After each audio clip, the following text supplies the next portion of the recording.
এই খামারের বিশেষ একটা বৈশিষ্ট্য হলো যে এখানে পশুর জন্য যে খাবার সরবরাহ করা হয়, বিশেষ করে ঘাস, সেটি ঘোড়ার গাড়িতে করে বহন করা হয়।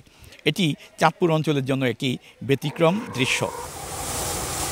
অন্যতম হচ্ছে সম্রাট। সম্রাটের সঙ্গে আছে ক্যাঙ্গারু। দুটি গরুর বৈশিষ্ট্য হলো সম্রাট আকারে বেশ বড়, ওজন 15 থেকে 16 মণ। 10 লাখ টাকা হলেই ক্রেতার হাতে ছেড়ে দিবেন সম্রাটকে।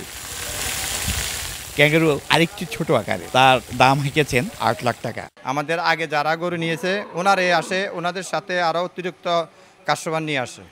ইনশাল্লাহ আমাদের এখানে সেল হয় প্রতিদিনে 10টা-15টা করে। শখ থেকেই করছি, এখন আল্লাহর রহমতে এটা বিশাল আকারে ধারণ করছে। গরু আছে ফ্রিজিয়ান, শাহিওয়াল এবং ভুটানি, আর দাম হচ্ছে 90,000 থেকে 10 লাখ টাকা পর্যন্ত আমার কাছে গরু আছে। পশু কেনার জন্য এর মধ্যে কিন্তু ক্রেতারা ভিড় করছেন হাজী মোজাম্মেলের এই খামারে। প্রায় এখানে আসি, অনেক পরিবেশটা অনেক সুন্দর, আর গরুগুলো মাশাআল্লাহ অনেক ভালো। দেশি এবং প্রাকৃতিক গরু কেনার জন্য এটাই পারফেক্ট একটা জায়গা মনে করে। খামারি জানিয়েছেন এখানে মূলত ফ্রিজিয়ান এবং ভুটানি সহ আরও কয়েকটি জাতের পশু লালন পালন করা হচ্ছে। ফারুক আহমদ, সময় সংবাদ, চাঁদপুর।